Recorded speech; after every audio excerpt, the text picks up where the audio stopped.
क्या हमारा ये यूनिवर्स रियल है या फिर हम एक सिमुलेशन में जी रहे हैं? आपको यह प्रश्न किसी कॉन्स्पिरेसी थ्योरी वाली मूवी का प्लॉट लग रहा होगा, लेकिन ये बहुत ही सीरियस क्वेश्चन है और रिसर्चर्स हमारे इस यूनिवर्स, हमारी धरती और हम सभी की असलियत को समझने में लगे हुए हैं। सबसे पहले वीडियो गेम्स कुछ इस तरह दिखते थे, लेकिन आज वीडियो गेम्स कुछ इस तरह दिखते हैं। आज हम वर्चुअल रियलिटी हेडसेट्स पहन के किसी भी गेम का हिस्सा बन सकते हैं और यह सब कुछ 50 इयर्स के टेक्नोलॉजिकल डेवलपमेंट ने पॉसिबल बनाया है। तो सोचिए, अगले 100 से 200 इयर्स में हम टेक्नोलॉजिकली कितने ज़्यादा एडवांस हो जाएंगे। अगली 1-2 सेंचुरीज में हो सकता है हमारे कंप्यूटर्स इतने ज़्यादा पावरफुल हो जाएं कि वो बहुत बड़े कंप्यूटर सिमुलेशंस, इनफैक्ट यूनिवर्स के साइज के सिमुलेशंस को रन कर पाएं।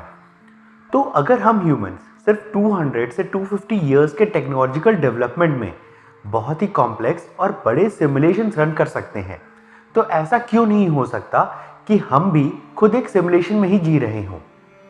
तो चलिए आज के वीडियो में हम अपनी रियलिटी को समझने की कोशिश करते हैं।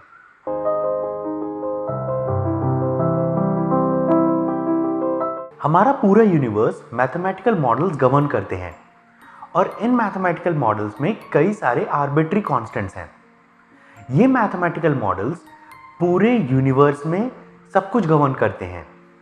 हमारे यूनिवर्स में पाए जाने वाले सबसे बड़े ब्लैक होल या सबसे बड़े स्ट्रक्चर से लेके सब एटॉमिक पार्टिकल्स तक। और अगर इन मैथमेटिकल मॉडल्स में यूज किए जाने वाले कांस्टेंट्स को हम अगर थोड़ा सा भी चेंज कर दें, तो न हमारा यूनिवर्स एग्जिस्ट करेगा, न हम सभी। हमारे पूरी यूनिवर्स का मैथमेटिकल मॉडल्स द्वारा गवर्न होना और इन मैथमेटिकल मॉडल्स का आर्बिट्री कांस्टेंट्स के साथ काम करना कुछ इसी प्रकार से हुआ जैसे कि कोई प्रोग्रामर एक कंप्यूटर प्रोग्राम लिख रहा हो। उस प्रोग्रामर ने बहुत ही केयरफुली ऐसे मॉडल्स क्रिएट किए जिससे हम जैसे कॉन्शियस बीइंग्स क्रिएट हो सकें और हमारा ये पूरा यूनिवर्स फंक्शन कर सके। लेकिन अगर हम एक सिमुलेशन में जी रहे हैं तो हम इसे आखिर प्रूफ कैसे कर सकते हैं? इसे प्रूफ कर पाना बहुत ही ज़्यादा मुश्किल है, ठीक उसी प्रकार से जैसे यह प्रूफ कर पाना कि हम एक्चुअली एक सिमुलेशन में नहीं जी रहे हैं। हमारी रियलिटी रियल है या सिमुलेटेड, इस बात का पता करने के लिए हम इस कंप्यूटर सिमुलेशन में ग्लिचेस को ढूंढ सकते हैं। जैसे कि आप किसी भी कंप्यूटर प्रोग्राम को ले लीजिए, उसमें कुछ ग्लिचेस या एरर्स होते हैं। इसी तरह अगर हम एक सिमुलेशन में जी रहे हैं तो इस सिमुलेशन में भी कुछ ग्लिचेस या एरर्स होंगे और हम इन्हीं एरर्स को ढूंढ सकते हैं। हर बार जब हमारे प्रोग्रामर्स इस प्रोग्राम को अपडेट करते होंगे तो कुछ ग्लिचेस ठीक हो जाते होंगे और इस सॉफ्टवेयर में कुछ नए ग्लिचेस आ जाते होंगे। सिमुलेशन में ये ग्लिचेस कई बार सिमुलेशन के एजेस या बाउंड्री पर होते हैं। आपने भी कई बार वीडियो गेम्स या कंप्यूटर गेम्स में ऐसे ग्लिचेस देखे होंगे। आपने देखा होगा कि किसी सिमुलेटेड वर्ल्ड में आपका प्लेयर अगर वर्ल्ड के एंड या एज पे पहुंच जाता है तो वह उससे आगे नहीं बढ़ पाता है। ऐसा लगता है कि मानो एक इनविजिबल वॉल है जिसे आपका प्लेयर कभी क्रॉस ही नहीं कर सकता, और यही इस सिमुलेशन की बाउंड्री या एज है। इसी तरह कभी किसी गेम में कोई प्लेयर किसी ऐसी सिचुएशन में फंस जाए जिसके बारे में गेम डेवलपर ने नहीं सोचा है, तो वह गेम कई बार क्रैश हो जाता है या आपको गेम रीस्टार्ट करना पड़ जाता है।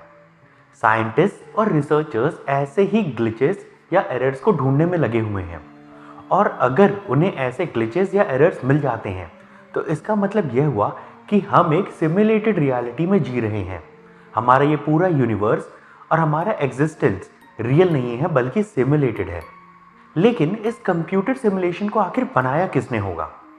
हो सकता है किसी एडवांस एलियन सिविलाइजेशन ने इस कंप्यूटर सिमुलेशन को क्रिएट किया हो। एक ऐसी सिविलाइजेशन जो हमसे इतनी ज़्यादा एडवांस्ड है कि हम उनके लिए चींटियों जैसे हैं। हम यह सोच भी नहीं सकते कि आखिर एक ऐसी एडवांस सिविलाइजेशन ने एक इस तरह के कंप्यूटर सिमुलेशन को आखिर क्यों बनाया होगा।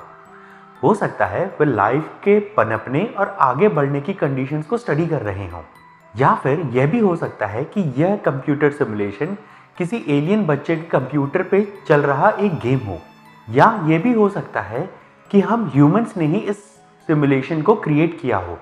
ह्यूमैनिटी हो सकता है टाइप 3 या टाइप 4 सिविलाइजेशन बन गई हो और उनके पास इतनी ज़्यादा कंप्यूटेशन पावर हो कि वह पूरे के पूरे यूनिवर्स को कई बार सिमुलेट कर सकते हों।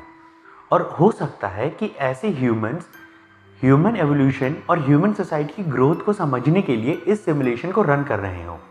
ऐसे सिमुलेशन को हम एंसेस्टर सिमुलेशन का नाम देते हैं। अगर अगले 1-2 सेंचुरीज में हम कॉम्प्लेक्स सिमुलेशंस रन करने लायक बन जाएं, तो यह काफ़ी हद तक पॉसिबल है कि हम खुद एक सिमुलेशन में जी रहे हैं। और अगर हम काफ़ी सारी रिसर्च करके यह जान पाते हैं कि हम एक सिमुलेशन में ही जी रहे हैं, तो इसका मतलब यह हुआ कि हमारे क्रिएटर्स ही हमें इस बात का एहसास दिलाना चाहते थे।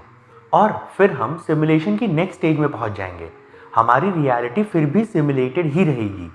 हम इस कंप्यूटर सिमुलेशन से कभी बाहर निकल ही नहीं सकते हैं, क्योंकि हमारा पूरा अस्तित्व इसी सिमुलेशन के अंदर है।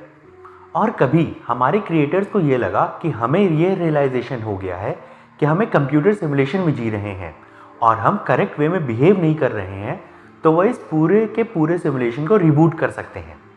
उन्हें सिर्फ एक बटन प्रेस करना होगा और हमारा यूनिवर्स फिर से एक बिग बैंग के साथ स्टार्ट हो जाएगा। और इस नए यूनिवर्स में नए तरह से सारी चीज़ें फॉर्म होंगी और नई तरह से लाइफ पनपेगी। हो सकता है कि हमें कंप्यूटर सिमुलेशन में ना जी रहे हों, लेकिन अगर हमें कंप्यूटर सिमुलेशन में जी रहे हैं, तो इससे हमारी ज़िंदगी में आखिर क्या डिफरेंस आएगा। So that's it for today's video. Thanks for watching and stay curious.